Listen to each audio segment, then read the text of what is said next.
Without the cloth available, a solid gold laner needs to be put in the hands of Brands because he needs to carry the game, but he also needs to win the lane and try and shut down CW. Beatrix becomes a pretty good choice for EVO's Legends, right? A choice that could work. And on the hands of King Brands, the guy who was lifted in the throne yesterday to the grand finals, his comment: when we were in a losing position, we still wanted to fight. We not only improved our gameplay, but that mentality, I believe, for EVO's Legends is their strength. 0-2 down, 2 series. It may be a fluke the first time, but after the second, again, it feels like they were destined. But remember, right? Sure, 2-3 reverse sweeps by EVOs, but the only team that went full 3-0 was Onyx. They were able to read EVOs very well, and EVOs didn't have the chance, the opportunity to do whatever Brands just said, right? They weren't able to reevaluate, they weren't able to readjust. And we'll see if Onyx give them the opportunity this time around. With the pick here coming in from Onyx, the last one for the first phase, it's going to be the glue. Wow, it's a very much mobile kind of composition. Valentina, 1-1 and Glue, everything can be divey, everything can move very rapidly. And for EVOs, they are two very vulnerable backline members for them, so they require some kind of protection. The Diggy maybe could come in mind, but there's so much damage, maybe pure healing could be what they go for. Whatever it is, they're gonna have to ban out some kind of engaged tools for the side of EVOs to ban Kadita to ensure that the backline does not get bursted down. Good choice right now for EVOs. I think they might follow it up with maybe a Hayabusa ban here, knowing that Onyx have yet to pick up a jungler. Very rare do we see this. Usually we see the Fredrin that's always just flexed in the first phase, but because EVOs have banned it, they've kind of taken that weapon away from Onyx, right? That flex potential of the Fredrin. The Franco gets banned, and right now with the Wanwan, I think the Lolita ban will make a lot of sense. Maybe even a... I don't think Diggy, but oh, yeah, it is going to be a Diggy. It's either Diggy or Lolita at that point. I thought they might want to go for the Lolita ban, but it does signify that they want to go for a lot of CC for their roamer, possibly a Kufra or an Atlas. Yeah, that's definitely a possibility here, especially for Keyboy. And the thing is, Keyboy has honestly one of the widest hero pools in that roaming position as well. So they have a lot to work with, they have a lot to pick from. And the thing is, if we're talking about the jungler position, right, the Fanny is still open for grabs as well for both of these teams. Without the Franco, it should allow the Fanny to mobilize around the map. So if you're EVOs right now, you're stuck wondering what you want to ban away here. Is it going to be yet another assassin, or respecting the Diggy ban, do you get forced to ban the Atlas? Onyx has successfully put them in a tough situation, and they're going to go most likely for something a bit more aggressive. They go for the Kaja for a bit more pick-off potential. Now it's looking weird. Onyx can outmaneuver EVOs, and if EVOs isn't careful, someone will get picked off. Do it, Taz, do it. I know you're thinking it, Taz. Age as well. Fanny? Fanny, wide open. And then Onyx will pay the Hayabusa. Two of the best junglers in Indonesia on their signature picks for the first game of the grand finals. We're thinking it, they are thinking it as well. It's a very high risk, but it might just work out. We'll have to see, man. For EVOs, yes, one jungler, but afterwards, what will they have in the roaming position? Someone that can check bushes without getting punished, without getting stuck and locked down. It comes to mind, but we'll see. It's going to be a Lolita to try and use that bulwark and counter the crossbow flank as well, a wise choice. But along with that, it's going to be the Lancelot in the hands of Taz. Lancelot for Taz here. That is objective control so far for EVOs, right? Onyx, how are they going to respond? With the composition that EVOs have picked up, they are so strong in those team fights. They're going to be very strong when going for the objective takes. With the Kaja pickup for Onyx, they should stick with pickoffs perhaps. Make things a little bit more messy. And the Franny does come through for Onyx. Which will come out on top? Which do you prefer? Let's start with you, Arashi. I must say, from the looks of things, I feel like the Fanny has a lot more to offer, especially against a Farsight and a Beatrix. There's just so much more value compared to the tank slot. That's a bit more of an all-rounder. We'll see if that very risky pick actually pays off, but as you can see from the talents, from the audience prediction, dead even, man. 49 we have a game in our hands. 51, what the heck? Onyx 3-0. so far has been the record that they are trying to replicate here as well. But that's why I did not want the Lancelot to be picked up. They did not have a stopper. No Kufra, no Kaja, no Franco, no Minzathar. And they let the Fanny go onto the hands of the man himself, Kyrie. Ladies and gentlemen, the Rumble in the Jungle, the Grand Finals for Season 11 MPL Indonesia starts now. Welcome to the land of Dawn for EVO's Legends versus Onyx.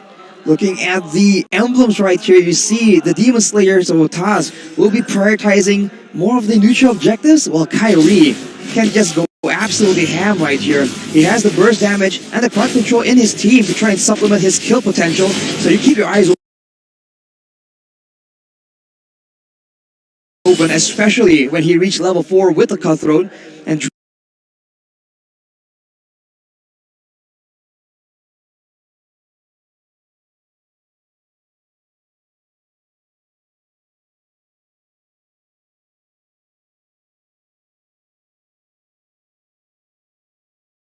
Dreams will be the only one available.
With a reliable source of crowd control to stop any kind of high maneuver, engage, or outplay potential from the side of Onyx.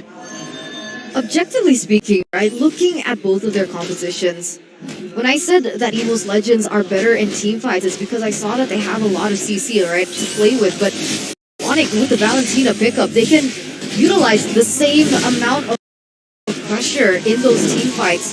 If they want to pick up, they can pick up the Nunon Blast. They can go in for the Bravest from Psychots as well. It really does depend on the flexibility of the MVP of the regular season, Sans.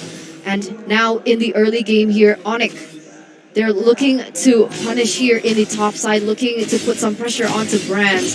With Keyboy not yet at level 4, it's not a task that is going to be easy. They gotta rely on that early game damage coming in from Kyrie here, who is on that emblem. Look at that combo of skills coming in from CW, securing the gold lane despite going up against a Beatrix, someone who can actually burst down the neutral objective, showing again why one man's trash is another man's treasure. Well, this 1-1 is insane, but now Keyboy gets jumped on. It's too early. Evos will not have that damage available, but the level 4 is coming through. The turtle is spawning in 6 seconds, and you can see where the heck Boots is. He's about to zone everyone away as much as possible. Yeah, he's already there, already setting up, already opening up vision for Onyx onto Taz, right? Because that's the main hero, the main person, the main player that they need to limit here when they go in for the objective takes. But Taz has proven time and time again that he can outmaneuver it. We'll see Keyboy already level 4 should be able to pressure Taz when it comes down to it. Let's see, Boots already with a slam pass combo, trying to stop them from the take in the turtle side. 2 minutes in, both teams still playing it very passively. The first game sets the tone, is what Gani likes to say, and it's true here, especially in the grand finals. Look at Onyx, they're playing very, very patiently, and they have back there in the turtle, knowing that Kyrie was still on the other side of the map. He's back here now though, and you can see the EVO's Legends, they just sent Dreams back, so it's going to be an uncontested turtle from Onyx. It doesn't seem like there's any trade-off from the side of EVO's. No trades at all. Onyx picking up the first turtle, uncontested, with the Fanny at hand. High and dry, A lot of kill pressure here. Keyboy is really looking for that kill pressure. Taz moves forward. Kyrie gonna be able to jump in, but the Thorn Rose is there, and the Cutthroat takes him down. First blood for Onyx. They pick it up and they back away. Discipline as ever. Onyx already with 1 kill and an objective take here, leading 1,000 here in the first 3 minutes of the game. Wow, a 4 versus 2 here on the desk. Talents prediction. More so for Evos than onto Onyx. We'll see exactly how this pans out. But so far here, Evos, they haven't been able to find the opening that they were looking for in the early stage of the game. Taz using the Demon Slayer also. Not much impact just yet. Not yet. Down below though, there's already a little bit of a skirmish there as Taz will be taken down again. Kyrie munching nom nom nom. Taz 0-2-0. Well, Onyx using all their advantages and the burst damage to target, usually it's going to be the gold laner. But now, knowing Evo's Legends and their proclivity to go for individual objectives, go for... Oh, they were going for Taz again and again, but there, Brands almost gets taken out as well. Look at this conversion to the top side. Another airstrike being popped down. Hijime will take that damage. All of it. CW taking a whole lot of damage right now. The crossbow tank is popped in. Hijime flickers out. CW gets out as well. It's Silence with a kill, and it's Onyx staying clean. And just like that, 1,000 gold lead here, Arashi.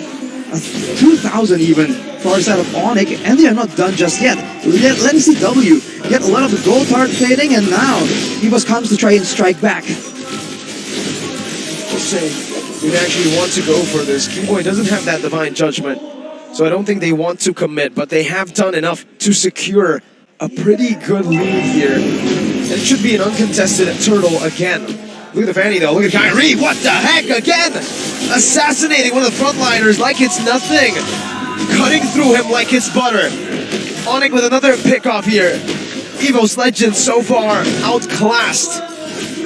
Man, Seems like Dreams and Hijime though, they don't want to let this go uncontested. Oh, Divine Judgment right onto the right target as Kyrie moves forward. That's enough blast stolen away. That's Brands taken down. Boots brings Dreams back to pick up a double kill. And it's Onyx again with all the dubs. everything going completely right for the side of Onyx. And even in the mid lane, Taz tries to get something. It might cost his life though. Gets bursted down by Kyrie. Onyx will maintain all the turrets, and Hijime now is the one stuck under the under one. Free turret for Onyx too. Boots just tanks it up. Without a marksman, they just take it.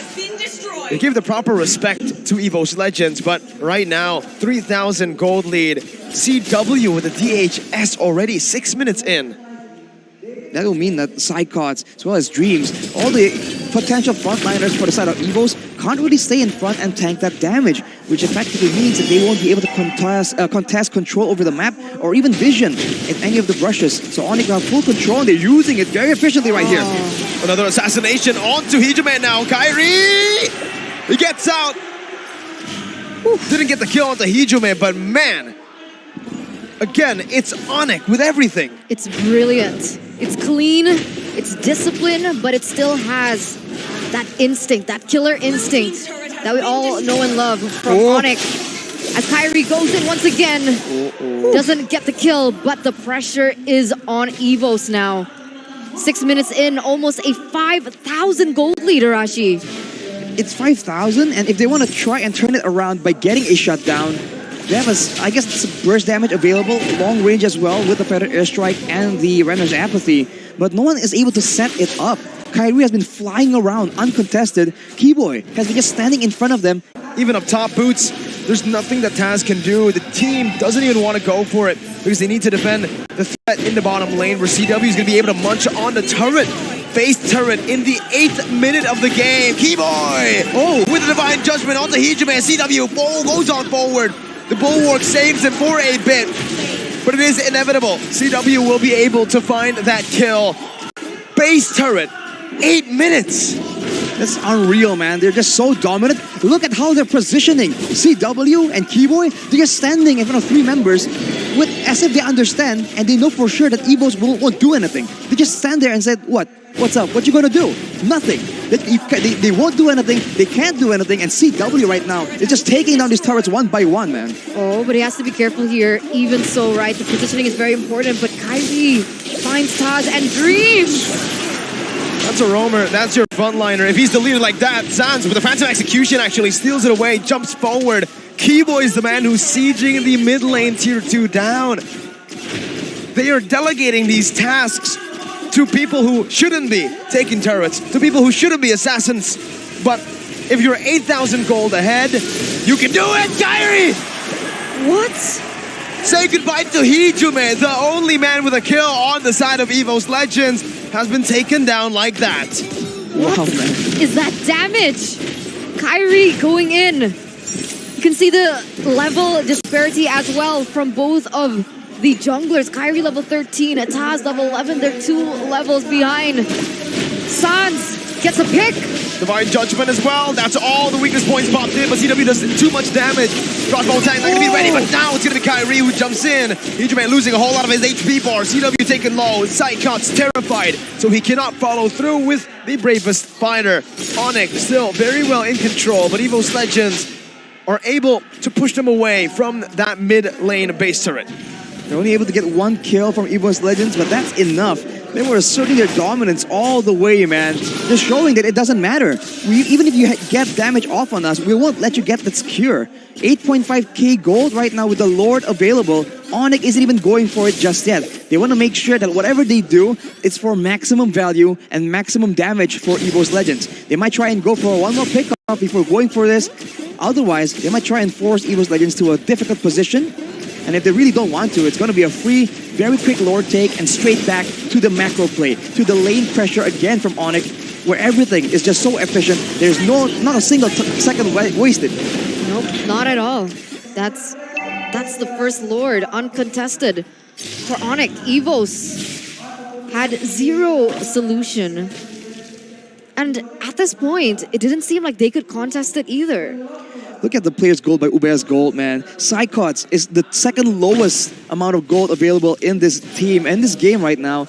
And it's just not a good situation because usually Psychots is the one making these plays happen. When he gets ahead, he is able to be a lot more bolder with his positioning, with his playmaking. Now that is not available at all. It all comes down to Dreams and Taz. The airstrike popped into Sans right there, who takes a lot of the damage, but is able to clear the waves. Taz with the puncture.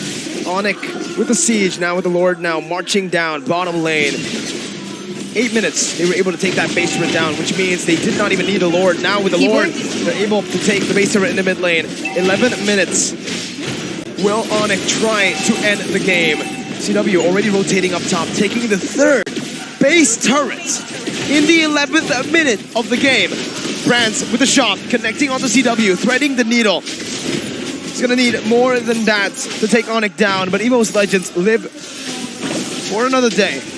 I held my breath there as Kyrie went in for the cables, but he doesn't decide to commit. Still hovering over EVO's Legends. Taz now with the Thorn Rose, able to connect for Keyboy! Tells you to the mic, jackpot! It's gonna be Sans with the without blast all to the back line with CW doing some damage. Kyrie takes Taz down. The without blast back to respond it over to Onyx. EVO's Legends once again able to defend with the crossbow of Tang onto Brands, taking him down. Dreams, Psychots, and Hijume against CW and Sans. They're getting jumped in. CW still able to kite away right now, but Psychot should be able to deal with him unless Kyrie has something to say about it. Game 1 for Onyx. 12 minutes into the grand finals. Mirko, Arashi. 12 minutes. These are supposed to be the 2 toughest, best teams in the playoffs, and Onyx made it look beyond easy. What was that, man? At every single turn, they just had full control. At the end, they lost 2 members. It doesn't matter. 2v3, 2v4, we'll take those fights. We'll outclass you completely. And yes, you talked about Goni saying that Onyx sets the tone with the first game. That's the tone of the situation. EVOS is in for a lot of trouble. 12 minutes. I still can't get over that. That was the first Allure to push. And that's how fast, how quick Onyx were able to dismantle EVO's Legends there in game number 1.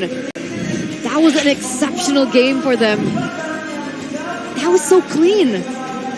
You got a base turret in the 8th minute. Without the Lord. Without a Lord. Insane, man. Oh my God. You talk about dominance, but again, at every single turn, there was nothing that EVOS can do. And of course, you can say, oh, it's all due to the drafts. But you can't deny the execution, right? The foresight, the prediction. Everything EVOS was doing, you saw that Onyx already knew. They were already prepared, and they just counter it just like that. Like it's a rank game. Man, the game highlight right here. Domination in 3 lanes. Onyx defeats EVOS in game number 1. Look at Kyrie. Kyrie's just having a blast, man. He's just smiling all the way. He's on a fanny without a lot of suppressions available for his opponents. Man, he was having a field day. That final sequence though, just diving right in front of your fountain, in front of your base, nowhere is safe, man, when Onyx is on a roll. What do you do, man? I think Evo is definitely, tunnel vision, way too much there. Lolita, Lancelot, when the Fanny was wide open, at least the Kufra, I mentioned it, maybe Fanny and Kufra, to take it away as well, right? And it's a stopper in case Kyrie wants to go for an assassin, but they're just right there, no Fanny pick. At least the Kufra, no, they went for Lance and Lolita, completely forgetting about the Fanny. That's the thing, because even after that first phase, I was like, wait, right? Wait. Fanny's open. Fanny can be picked up by Onyx here. But they still doubled down with the Lancelot and the Lolita pick. Okay, I don't really blame them not picking up the Fanny, but even if they did want to commit onto the Lancelot, why not Kufra? Exactly. Why not Kufra instead? Some anti-dash, something to stop the Fanny. Oh, man. You can say that maybe they're concerned about the fact that Kaja was open, and Kaja was picked by Onyx. But in that case, you could have really picked Kaja and Fanny, right? You could have picked both if you really wanted to. Maybe Coach Age feels that it doesn't really fit into their composition. But man, overall, you can see that the way Onyx was playing, it's never about what we usually expect. Oh, a big team fight initiation and then objectives. They just kept moving back and forth, and EVOS was just confused, right? Are they going in? Are they not? We have no idea. Before you know it, Kyrie shows up and your backliner gets completely deleted. So the way they're playing this game is just so mental heavy, right? For EVOS, you gotta be so mentally drained, just wondering when is the next engagement gonna happen? Is CW gonna just run at us 1v3? It might just happen with the way Onyx was playing. So when you have all those concerns coming up, look at the map control, man. EVOS were unable to contest anything. They were unable to send anyone in the front, and then eventually, bit by bit, it began with one person, but every single member on EVOS got shut down, got put behind, and when you don't have any items, you cannot contest. You're just so behind that there's no real way of winning. They couldn't rely on Brands either, right? At that late stage of the game because, honestly, Brands had the items. Brands had the Malefic Roar. Brands already had the BOD. He was ready to dish out the damage, but it wasn't enough. One Renner hit still onto CW. He was still able to regenerate through it, and the itemization honestly was brilliant, right? CW nearly got taken down in the last stage, but he bought that Rose Gold Meteor. It's just so smart coming on CW. He is just so aware of the situations. But keep in mind, Brands, okay, he can do damage. Good for you, buddy. There's an 11-0 Fanny just walking around, zooming around. And again, when Kyrie isn't going in as the first member or as the second member, just waiting around in the wings, it effectively means that Dreams and the Lolita cannot commit to try and use the Dominant Blast or his stun in a decisive fashion. So when they keep moving like that, they just can't go for the engage, and instead Keyboy is the one that will find an opportunity, a moment of weakness from EVOS Legends and get one of the important backline members. It's just such a smart way of playing around in the game. It's supplemented by a great drafting phase for sure, but even there, you look at Psychots' items, Bloodlust Axe and Dominance Eyes. That is not enough, man. Keep in mind, Sans is still on his signature Valentina pick, so if you only have physical defense and Bloodlust Axe, you're gonna get bursted down, buddy. Sans is not gonna let you live. So he wasn't unable to get a single Bravest Fighter off. At least none that actually made a huge impact. He was zoned up completely. We got 2 players with signature phrases. It's Gila Sans, which means Sans is insane, and Kyrie Galing, which means Kyrie is good. Or I think insane as well. I don't know. I think it's insane. I'm not Filipino, but I think it's insane. Anyways, what the heck? On 2 signature picks, those phrases literally come to life. Kyrie was absolutely Galing, and Sans was Gila. He was just walking around, and you don't see him trade hits, right? There's a Farsight in this game, and there's a Valentina. You would think that those members will be doing a lot more damage, when things are stagnating, when they're dancing around the objectives and all that. But Kyrie on the Fanny, doesn't matter, buddy. He just take everything. And in true fashion, CW still, the gold laner with just such a solid performance, almost a 900 gold per minute. And Keyboy on the Kaja, still 9 assists, even though he is not as dynamic. He's not a Kufra. They can just constantly engage again and again. And as a result, you can see that the stats are pretty one-sided, man. Turtle Lord turret rate for Onyx, like only 2 turrets available for EVO's Legends. And even then, it doesn't even matter. They just forced into their base, and Onyx just stood right in front of them, and there's nothing they can do. There wasn't. I don't even really know what to say about that, right? Yeah, we just keep saying that they're dominant. Like, the audience probably knows that as well.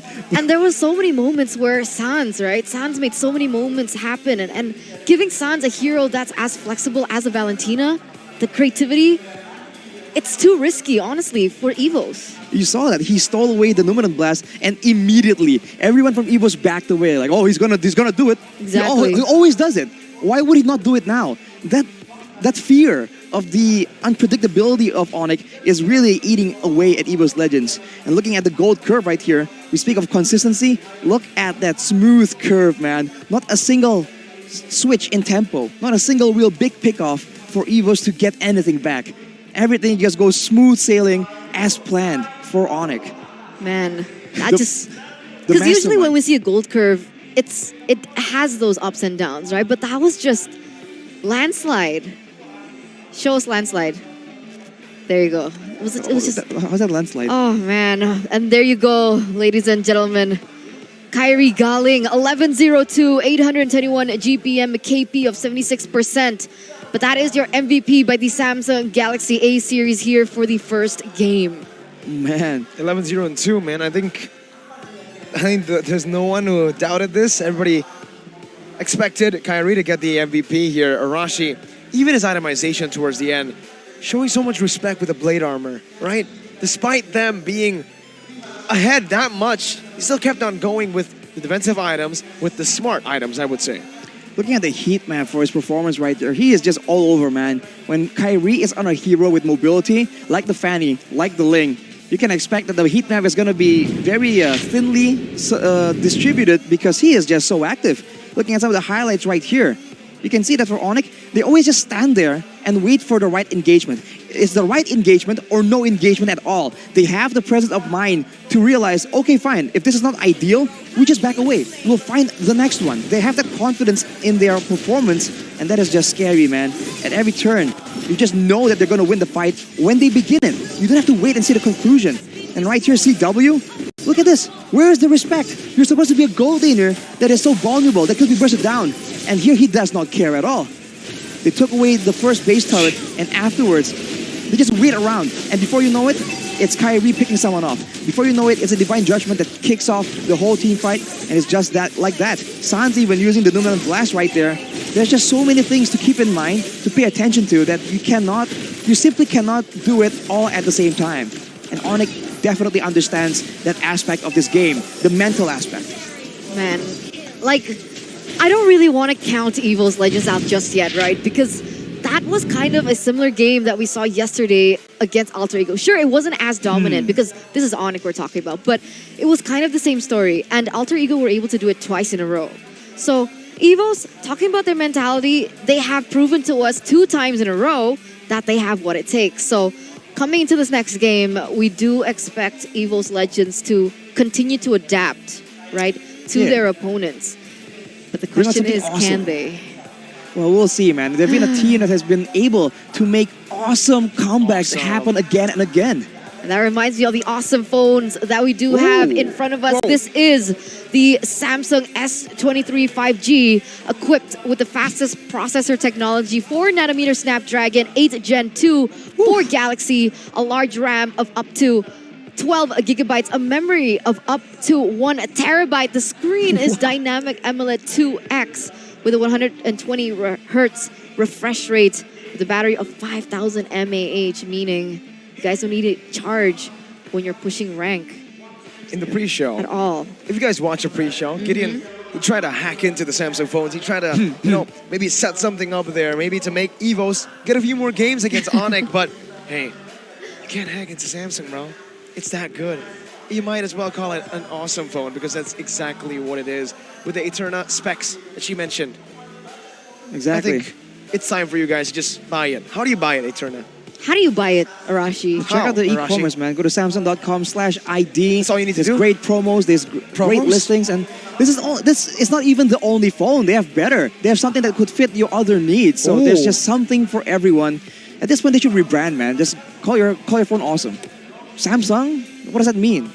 Awesome just Awesome. gets it straightforward. Samsung means right there. awesome. That's why it's so good. It's synonymous. It's synonymous. It's absolutely. And right now, Onyx are looking like Samsung. They're looking awesome with their Samsung mechanics. Kyrie, the notorious Samsung Ling, now Samsung Fanny. Samsung Fanny. Man, his mechanics are just so golden. Oh my god. So Samsung golden. should claim him, dude. It's almost like everything he touches turns to gold. Exactly. Exactly. And he touched, I think, a Mia necklace I once. think he did. I think he did. And a Eudora ring. Eudora ring. Or bracelet, I mean. And I think he touched some vouchers as well. Oh my god. Everything he touches turns to gold. And it's on Ubes Gold. Go ahead and buy it right now, guys. The collaboration that Arashi has been waiting for 6 Finally. weeks for Since is week finally one. out in the playoffs. And we called it. It's going to be out in the playoffs. And it's amazing. I think it's worth the wait. It really was. It's really cool, man. If you wanna flex in style and maybe show the people around you, like, yeah, you are a Mobile Legends kind of guy or kind of girl, right? Get this. Like, why not? It looks stylish as heck, man. And if you guys want to get your hands on the gold, the drip, Gold. go ahead and come to the venue. Check out their booth, or you guys can check it out at ubeslifestyle.com and of course Ubes Lifestyle e-commerce. Ladies and gentlemen, once again, back to game number 2. So far, Onyx are leading 1-0 with a dominant game number 1. You know what's crazy when a dominant game is an understatement. Like that is not That's that doesn't true. do it justice. It That was doesn't. a stomp of all stomps. If you thought the stomp they did in the regular season was a stomp, it's not as stompy as this. And maybe they need to get some more points here in the series to make it closer. I think they do. And that reminds me, actually, of the Indomart Point Coup membership application that you guys can totally check out as well, because it provides a lot of benefits for your shopping needs. What kind of benefits? Exactly. You guys can gather the points, accumulate it, and you guys can actually utilize it for free products, exclusive What? gifts, and Rewards. various other attractive promos too. What? Why not? I mean, everyone goes to Indomart, right? Yeah. They have just so many things. It's always so conveniently placed, man. There is something about their planning where they put their franchises, but it's always right there when you need it. So I go there quite often because I'm a man with many needs, and I take advantage of the point system. Because why not? It's value. It is value. So you guys can totally check that out through the application, become a member, and of course, always use Indomart Point Coup. Go ahead and check it out, ladies and gentlemen. Even here in the venue, even here, you can go to Indomart. There's everything you need. Oh yeah, there's a There's a stand. booth. There's a truck. Exactly. There's Booths. a truck at the front. There's A a good truck, truck. yeah, technically. We got an Indomart truck outside there. And guess what? Speaking of trucks, trucks, what do they do? They move things.